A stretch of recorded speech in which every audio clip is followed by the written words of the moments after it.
Hello, everybody, and welcome to the Mock Report, or welcome back to the Mock Report. This is our Week 9 broadcast. Unfortunately, because of family issues that happened on Wednesday, I was not able to record, and Matt isn't able to join me this week. Matt, known as Mr. Sixer, me as ProStacks Brandon. Anyways, I'm going to pump out our show as fast as possible so that I can have all these videos uploaded in time for Sunday.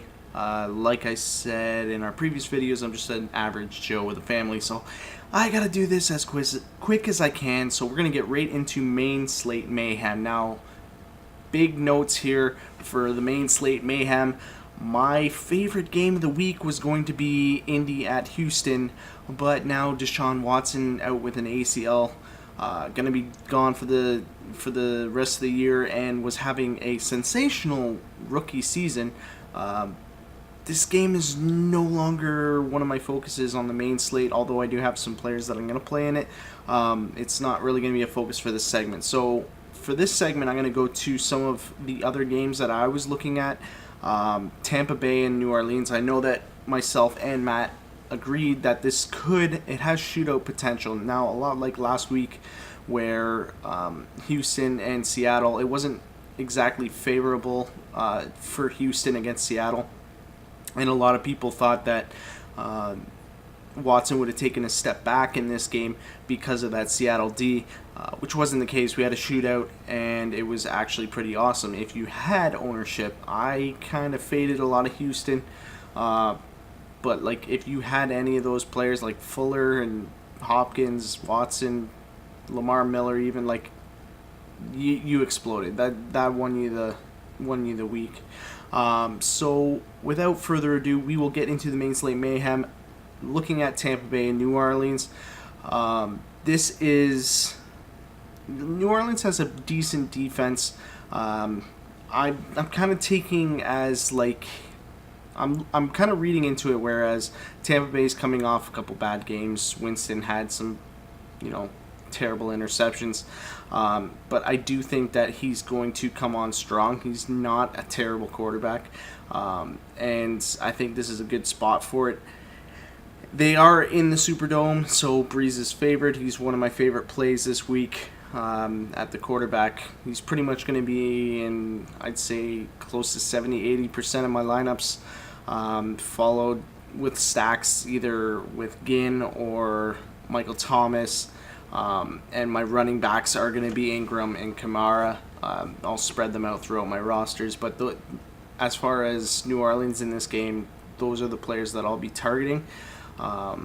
On the Tampa Bay side, you're going to target Jameis Winston, obviously, and you're going to target Mike Evans, Cameron Brate, Deshaun Jackson, and Doug Martin.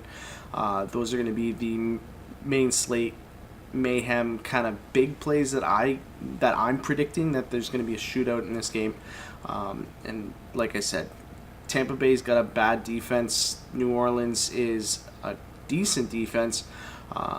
But I do think that there is potential for a high-scoring game. Another game that I'm really looking at that I was on even with the Indy-Houston game, I was going to kind of split some of my rosters with this, would be the Rams at the Giants.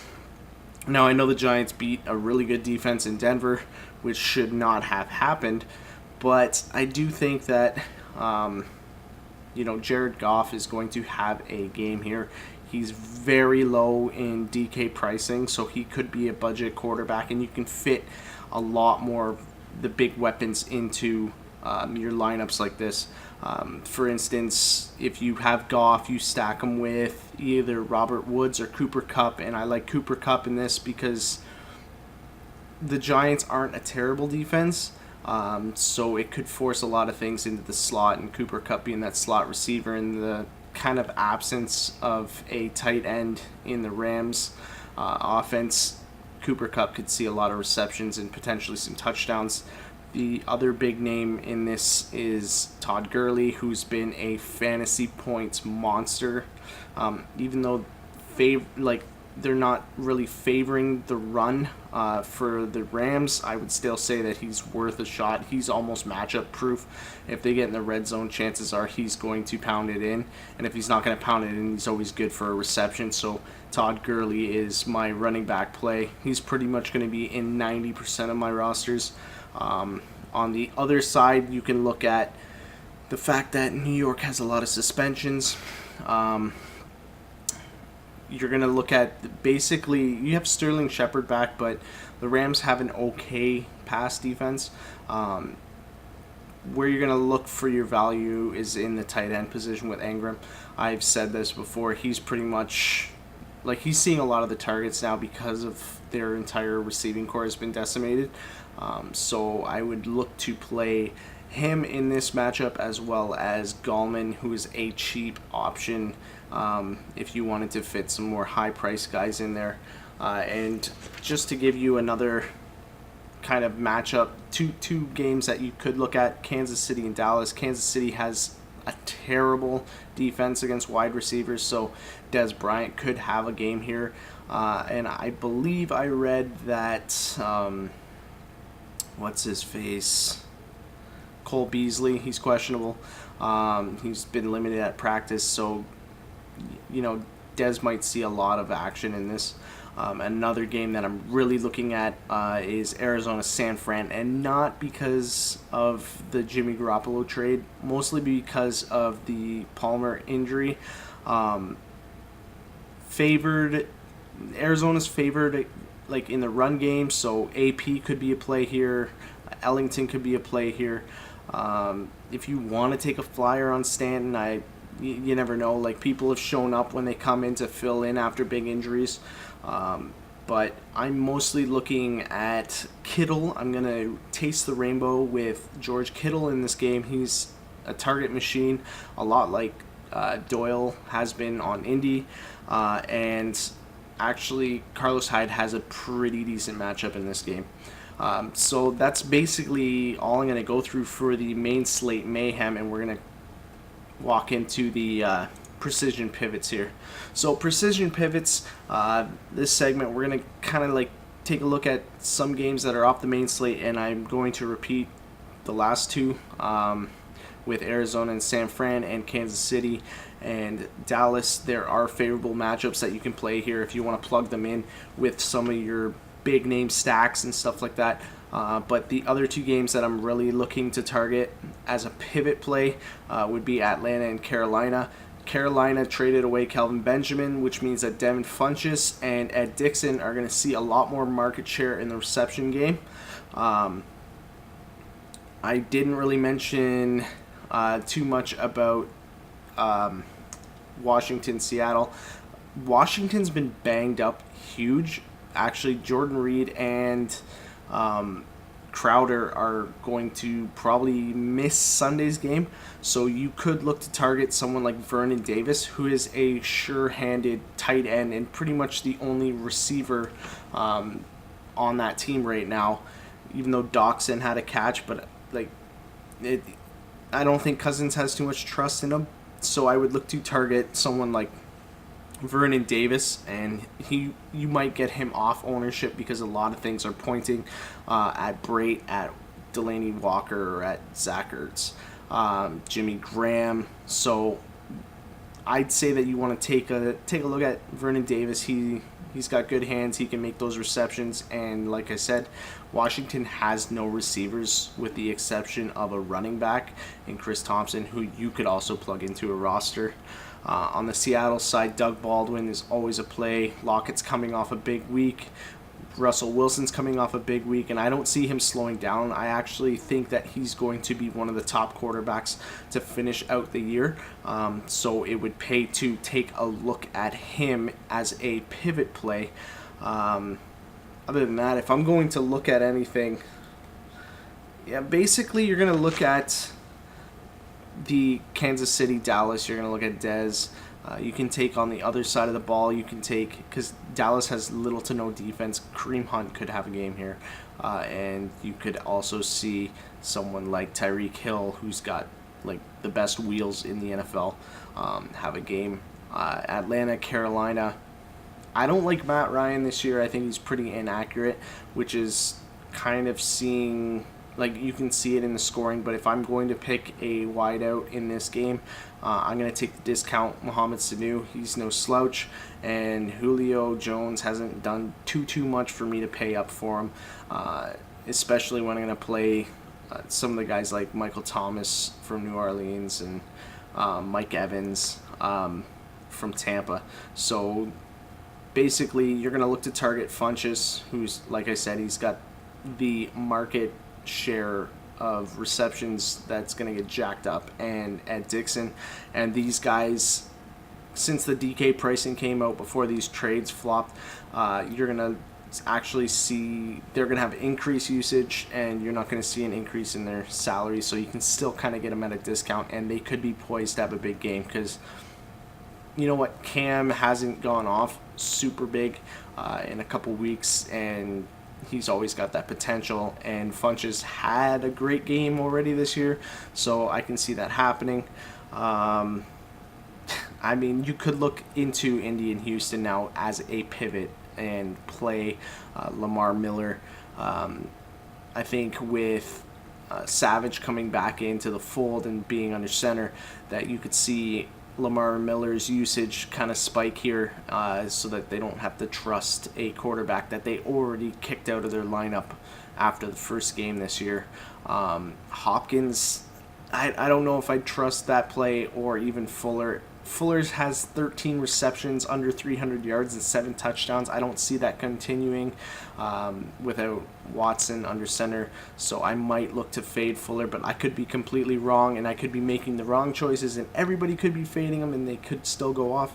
You never know, but you could look to play pivot plays back on what was projected high ownership, because they basically dropped off the map now. So if you wanted to plug in someone like Hopkins, who's a skill guy who can make plays, if Savage can actually hit him with a pass, and in this game also is Doyle coming off a monster week last week, I'd look to play him, and maybe even T.Y. Hilton. And I know his home road splits are terrible, and he's on the road again, but T.Y. is not going to go continuously week after week with terrible games. He's going to go off one of these weeks, and you might want to be on the right side. He's pretty cheap in Draftkings, so you might look to plug him into your roster. So we're going to go over to the positional powerhouses. You're only going to get mine in this one. I know some that Matt has discussed with me. We agree on a lot of them. So I'm going to run through my positional powerhouses. This is going to be a super quick video. We're going to look at each position. I'll give you my powerhouse 1 or 2, and then the pivot play at that powerhouse position who could also put up some decent points. QB, my powerhouse was going to be Watson. There was no way you weren't going to pick him in Indy, but it has now swapped off to him onto Breeze. I think Breeze is poised for a great game here. And my pivot is going to be Goff. I already said that I'm playing a lot of Goff, and I had plans to play a lot of Goff, and that way I can fit in some bigger name running backs. Like I can stack Goff with Gurley, Ingram, throw in some wide receivers there, like Dez Bryant, who's pretty high up there in salary, but not super high. And then, you know, some of the other guys like Doug Baldwin or even T.Y. Hilton if you want to throw in budget, or even Cooper Kupp. Like I said, he's very cheap. I'm really predicting a big game for him, but that could just be me. So we're gonna look at the running back position here. These aren't changing. I was gonna slam these guys in no matter what, and that was Ingram. Actually, my powerhouse was going to be Gurley. I was gonna throw him in pretty much every roster, and it's now being shared with Ingram, which I think a lot of the industry is looking at Ingram to have a big game, even though he's coming off a couple fumbles. I don't think that he's lost complete trust, and he has a chance here to, you know, run in a couple more touchdowns. Your pivots off this powerhouse could be guys like Jonathan Stewart in Carolina. They've come out and said that they're going to kind of limit McCaffrey on passing plays, and I just don't think that he's built to run through. Like if you got like a, you know, third and goal and you're like 3 yards out, I don't see them putting McCaffrey in there unless they're going to do a throwing play. I see Stewart coming in here, and he might get you a couple touchdowns, and he's pretty damn cheap, so you might want to plug him in. And another pivot off this would be a guy like Lamar Miller, like I said. So ownership's going to drop on that Houston game, and Lamar Miller could see a lot of touches to kind of shelter Savage and actually still be competitive in this game. He's been playing very good this year, and I wouldn't consider him a bad play at all. Moving on to the wide receiver position, my lock was going to be, my powerhouse was going to be Hopkins. I was going to throw him in everywhere, but this is now changed with the new injury, and I'm going to stack with Breeze. I'm going to stack Michael Thomas, and a pivot play in this could be putting in guys like Des Bryant and Mohamed Sanu, or if you want to go into the New Orleans stack and get Ted Ginn in there, throw him in there. And Cooper Kupp is another huge pivot that you can do. Again, super cheap. Throw him in your lineup, slot receiver. He's going to, like I said, they don't really have a tight end that's done anything this year, so I'm going to take that slot receiver. Sammy Watkins, he doesn't do anything. Robert Woods is the only other receiver that I would like in this, but like I said, Cooper Kupp, that's who I'm going to put in a lot of my rosters as a pivot or as a low, kind of wide receiver 3 or even a flex play. Moving on to the tight end position for the positional powerhouses, we're going to look at Vernon Davis. I mentioned it earlier. He's one of 2 people that can catch the ball in that offense, and Kirk Cousins isn't exactly a terrible quarterback. So with a guy like Jordan Reed out and Vernon Davis now getting a lot more opportunities, and actually Crowder also being sidelined, you might see him get a lot of targets, especially against the Seattle D. The Seattle D is nothing to... They're not the Legion of Boom of the past, but they are still a great defense. So you could see in the check down having either Chris Thompson or, like I said, Vernon Davis as a tight end. He's going to be my super powerhouse, and then my pivot plays off that are going to be Ed Dixon, like I mentioned.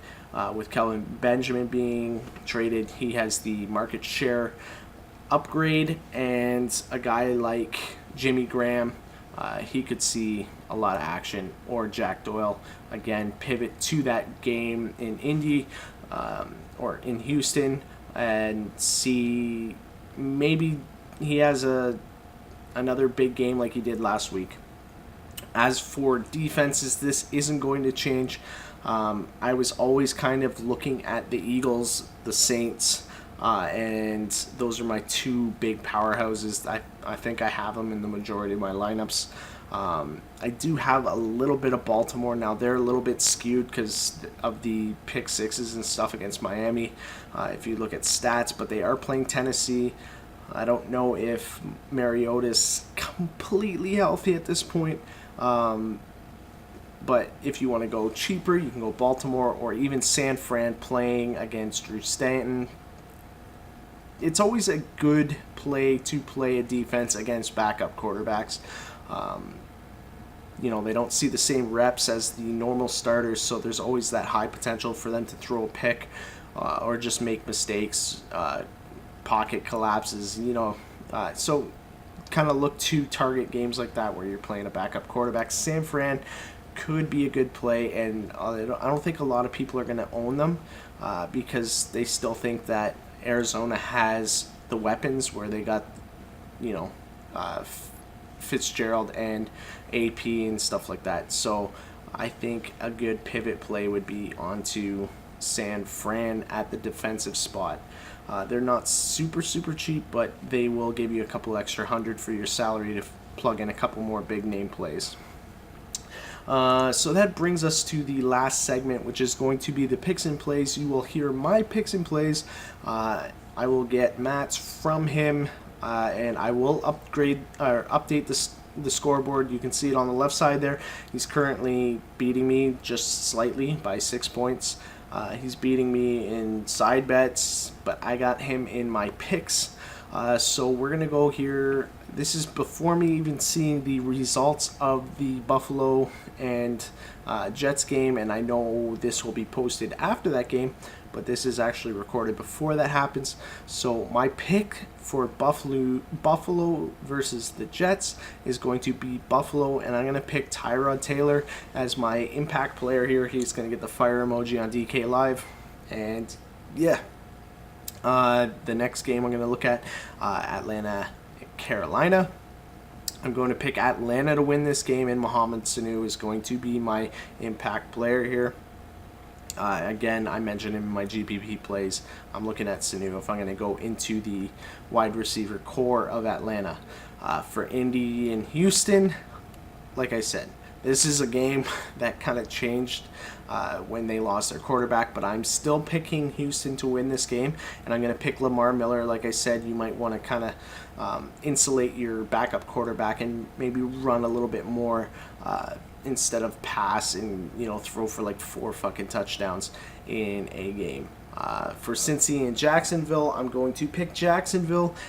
And I'm going to pick their defense. This has been a common theme for us picking defenses as GPP play. Andy Dalton's not good. I'm sorry. I don't have any trust in the guy. They obviously have some weapons in AJ Green, and Tyler Kroft is having an okay year. Joe Mixon.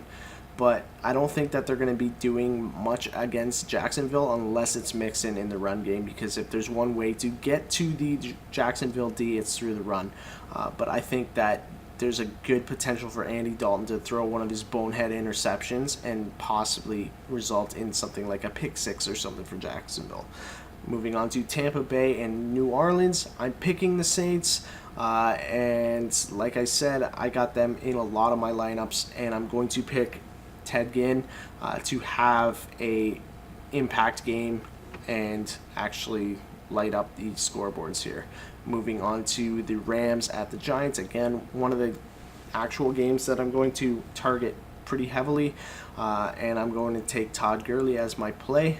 Follow this up with the Denver and Philly game. I'm picking Philadelphia, even though they're playing a very good defense in the Broncos, but I'm picking the Philly D to actually pick off Brock Osweiler, who's, again, a backup quarterback coming in.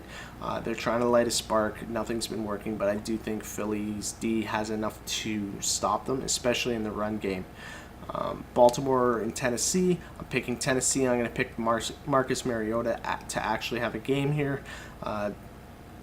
He's rated pretty decently, but I think this could be finally the game that we've all been waiting for. And if you're on him, you could be lucky and get him at like a low ownership. Arizona, San Fran. I'm going to pick San Fran to win their first game of the year, and it's going to be on the back of Kittle.